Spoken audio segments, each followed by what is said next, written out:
So ಆ ಹೆಣ್ಮಕ್ಳಿಗೆಲ್ಲ ಅನ್ಯಾಯ ಆಗಿದೆ, ಇಷ್ಟೆಲ್ಲ ದೊಡ್ಡ ಕೇಸ್ ಆಗಿದೆ ಅಂತ ಅಂದ್ಮೇಲೆ ಮತ್ತೆ ಇನ್ನೇನಕ್ಕೆ ಬಂದು ಏನ್ ಡಿಸ್ಕಸ್ ಮಾಡಿಲ್ವಲ್ಲ ಸರ್ ಅವರು? ಮಾಹಿತಿ ಗೊತ್ತಿದ್ರೆ ನಾ ಸ್ಟೇಷನ್ ಒಳಗಡೆ ಬರ್ತಿರ್ಲಿಲ್ಲ. ನನ್ಗೆ ಹೇಳೇ ಇಲ್ಲ, ಮಾಹಿತಿನೇ ಕೊಟ್ಟಿಲ್ಲ ಅವ್ರು. ಬೆಳಿಗ್ಗೆ ಬಂದು ಸ್ಟೇಟ್ಮೆಂಟ್ ನನಗೆ ಏನೂ ಗೊತ್ತಿಲ್ಲ. ದೇವಸ್ಥಾನದಲ್ಲಿ ಸಿಕ್ಕರು, ಬನ್ನಿ ಜೊತೆ ಹೋಗೋಣ ಅಂದ್ರು. ಮಾಡಿ ಕಡೆ ಬೆಂಗಳೂರು ಕಡೆ ಹೋಗ್ತಾ ಇದ್ವಿ. ಬಲ್ಲಿ ಯಾರು ಒಳಗೆ ಕೂತಿದಾರ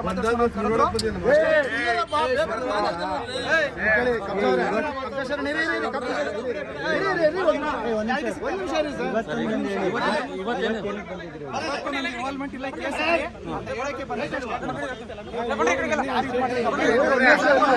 ಕಾನೂನು ಮುಖಾಂತರ ಏನಾಗುತ್ತೆ ಕ್ರಮ ತಗೋತಾರೆ. ನಾನು ಸತ್ಯ ಹೇಳ್ತಾ ಇದ್ದಾರೆ ಈ ಕೇಸ್ ನ ಮುಚ್ಚಾಕಕ್ ಬಂದಿದ್ದೀರಾ ನೀವು, ಅವ್ರಿಗೆ ಸಪೋರ್ಟ್ ಮಾಡಕ್ ಬಂದಿದ್ದೀರಾ ಅಂತ. ಖಂಡಿತ ನಾನು ಯಾರು ತಪ್ಪು ಮಾಡೋರು ಅವ್ರು ಬಿದ್ದು ನಾನೇ ಸಪೋರ್ಟ್ ಮಾಡ್ಲಿ ಅವ್ರಿಗೆ. ಯಾರು ತಪ್ಪು ಮಾಡವ್ರೆ, ಒಂದು ಹೆಣ್ಣು ಮಗು ಅನ್ಯಾಯ ಆಗೈತೆ, ನಾನು ನಿಂತ್ಕೋತೀನಿ ಅಣ್ಣ. ನಮ್ಮ ಮನೇಲಿ ಹೆಣ್ಮಕ್ಳವ್ರೆ, ನಾನು ಇಲ್ಲಿ ಬರ್ತೀನಿ, ನಾನು ಹೋರಾಟ ಮಾಡ್ತೀನಿ, ಉಪವಾಸ ಸತ್ಯಾಗ್ರಹ ಕೂತ್ಕೋತೀನಿ. ಯೂಟ್ಯೂಬರ್ಸ್ ಎಲ್ಲ ಬೇರೆಯವ್ರ ಹತ್ರ ಅಡ್ಜಸ್ಟ್ಮೆಂಟ್ ಮಾಡ್ತಾ ಇದ್ದು ಅವ್ರು ಕಿವಿ ಬಿದ್ದಿದೆ, ಅದಕ್ಕೋಸ್ಕರ ನಾವು ದಂಗೆ ಎದ್ದಿದ್ದು. ಇಲ್ಲಿ ತಪ್ಪು ಮಾಡಿದ್ರೆ ನನ್ನ ಆಪ್ತಿ ಆದ್ರೂ ಕೂಡ ಅವ್ನ ಅಪೋಸಿಟ್, ನಾನು ಅವನ ವಿರುದ್ಧವಾಗಿ ನಿಂತ್ಕೊಂಡು ನಾನು ಹೋರಾಟ ಮಾಡ್ತೀನಿ. ಅಣ್ಣ ನಿಮ್ ಜೊತೆ ನಾನು ಬರ್ತೀನಿ ಹೋರಾಟಕ್ಕೆ.